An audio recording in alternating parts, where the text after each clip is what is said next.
تم میں سے کوئی بھی طاقتور بن کر کے بھی اس دنیا میں 1000 سال جی نہیں سکے گا. جی بھی لیا تو اس کے بعد بھی موت ہے. یہاں پر کسی کی دائمی زندگی نہیں ہے, اللہ کے حضور جانا ہے. اور اس حال میں تمہیں لے جایا جائے گا, تمہارے ہاتھ پیر بھی ہل نہیں سکیں گے, تمہارے ناک میں روئی ٹھونس کر کے, تمہارے پیٹ کو رسی باندھ کر کے, انگوٹھوں کو بھی باندھ کر کے لوگ کس طرح لے جاتے ہیں, لے جا کر کے امام کے سامنے رکھ کر اس کو نماز پڑھا کر کے.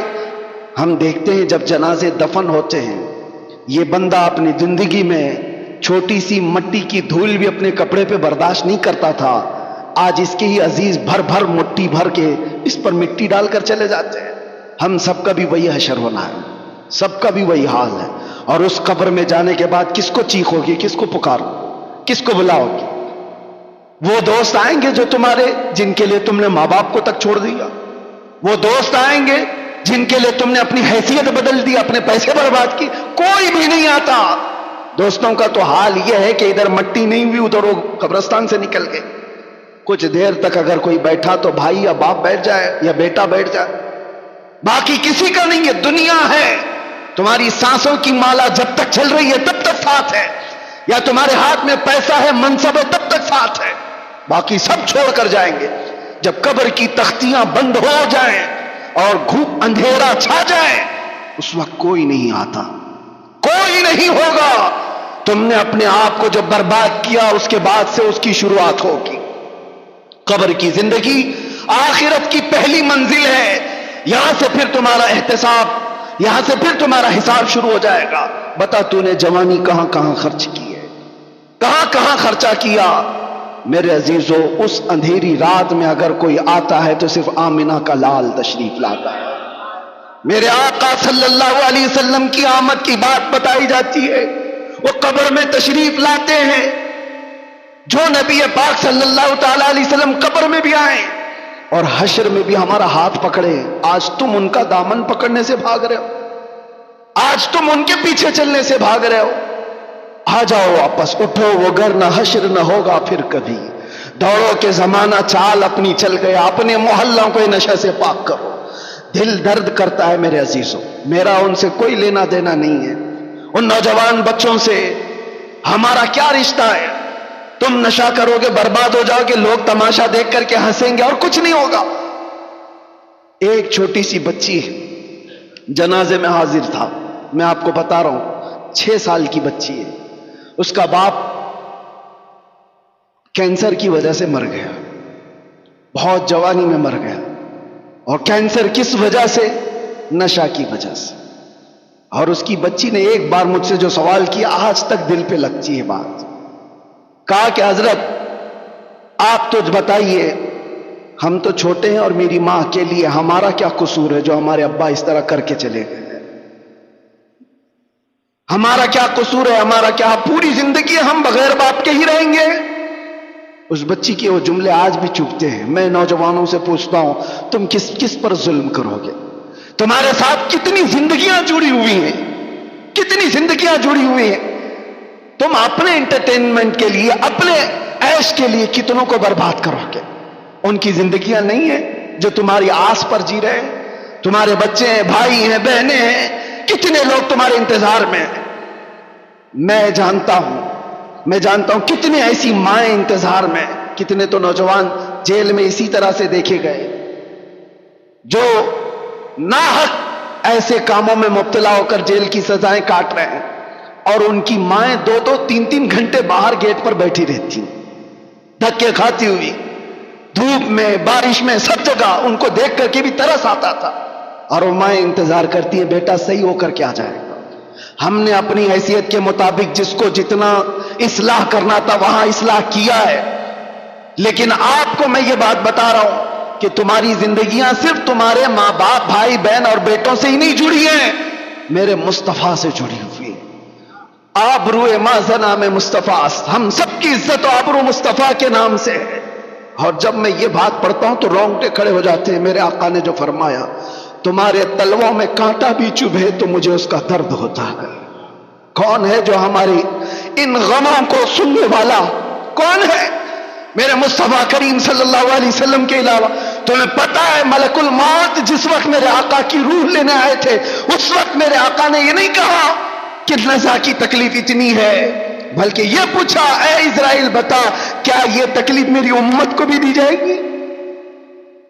جب ملک الموت نے کہا سکرات سے سب کو گزارا جائے گا تو حضور کی آنکھوں سے آنسو نکل آئے. یہ نہیں پوچھا کہ میرے گھر والوں کو بھی تکلیف ہوگی، نہیں، بلکہ میرے آقا نے فرمایا کیا میری امت بھی اس درد سے گزاری جائے گی؟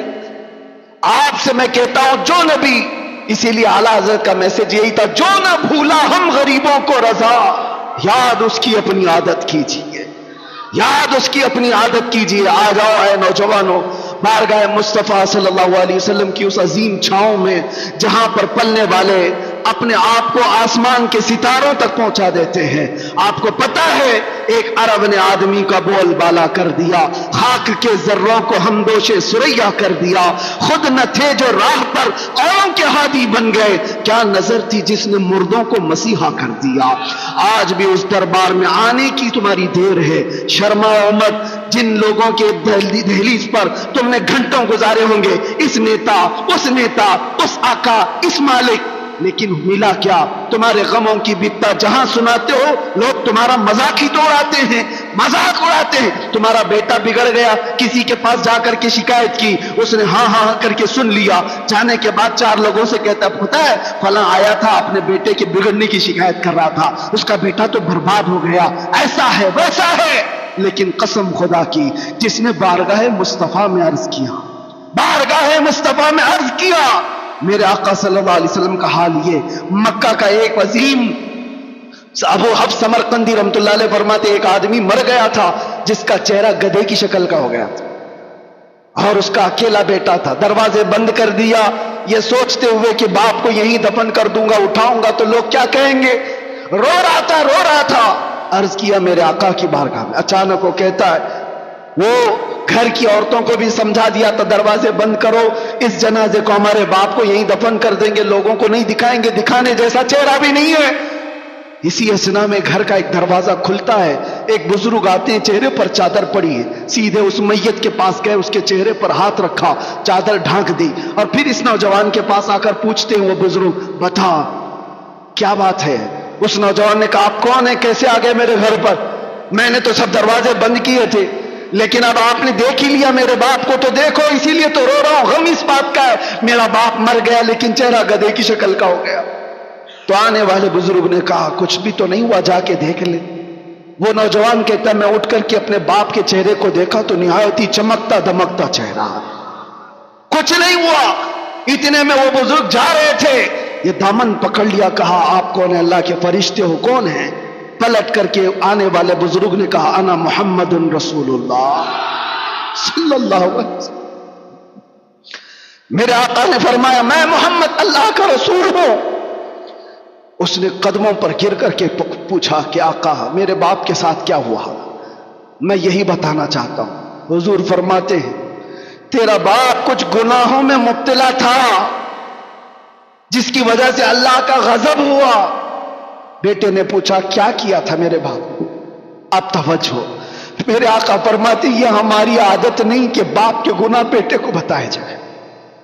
یہ ہماری عادت نہیں کہ باپ کے گناہ بیٹے کو بتائے جائیں. جو کیا تھا چھپا دیا گیا. آتا ہے فقیروں پہ انہیں پیار کچھ ایسا، خود بھیک دے اور خود کہے منگتے کا بھلا ہو. حضور پاک صلی اللہ علیہ وسلم فرماتے ہاں ایک عادت تیرے باپ کی اچھی تھی، اچھی جو ہے وہ بتا دیا، اچھی جو ہے وہ بتایا. فرماتے تیرا باپ اس وقت تک بستر پہ سوتا نہیں تھا جب تک 100 مرتبہ مجھ پہ درود نہیں بھیجتا تھا. اس کا انتقال ہوا تو فرشتوں نے مجھے بتایا، میں چل کر کے آ گیا اور اللہ کی بارگاہ میں عرض کیا کہ مولا تیرا غضب ہوا، اس کا چہرہ بدل گیا، لیکن مولا یہ درود پڑھنے والا چہرہ ہے، اگر یہی برباد ہوا تو دنیا کیا تانا دے گی. اللہ نے حکم فرمایا محبوب آپ اپنا ہاتھ ہٹاؤ، اس کے چہرے کو سب سے زیادہ حسن ہم دیں گے. میرے آقا کا ہاتھ رکھنا تھا کہ وہ چہرہ چمکنے لگا. بات یہ عرض کرنا چاہتا ہوں جو کچھ بھی ہے وہ حضور پاک کے دربار سے ہے. آ جاؤ ایک بار اپنے تمام معاملات کو لے کر. اسی لیے اعلیٰ حضرت فاضل بریلوی رحمۃ اللہ تعالی علیہ یہ فرماتے ہیں اپنے دل کا ہے انہی سے آرام، سونپے ہیں سب انہی کو سب کام، سونپے ہیں انہی کو سب کام، چارہ درد رضا کرتے ہیں، لو لگی ہے کہ اس در کے غلام چارہ درد رضا کرتے ہیں، جان و دل ہوش و خرد سب تم مدینے پہنچے، تم نہیں چلتے رضا سارا تو سامان گیا۔ حضور کے دربار میں اپنے آپ کو سرنڈر کرو، پیش کرو، پھر دیکھو عزتوں میں اضافہ کیسے ہوتا ہے۔ اللہ کریم کہنے سننے سے زیادہ عمل کی توفیق عطا فرمائے۔ آ جاؤ، آج جو نوجوان ادھر ادھر بھٹکے ہوئے تھے ان سب کو دعوت فکر دے کر میلاد کی برکت سے، ربیع الاول کی برکت سے اس مجمع میں عرض کرتا ہوں، چلو پکارتے ہیں بارگاہ مصطفیٰ میں سچے دل سے، آؤ ایک بار ایک آواز ہو کر کے عرض کرو، میں مجرم ہوں آقا مجھے ساتھ لے لو، میں مجرم ہوں آقا مجھے ساتھ لے لو، کہ رستے میں ہیں جا بجا تھانے والے، چمک تجھ سے پاتے ہیں سب پانے والے، میرا دل بھی چمکا دے، میرا دل بھی چمکا دے، میرا دل بھی چمکا دے، لبیک یا رسول اللہ۔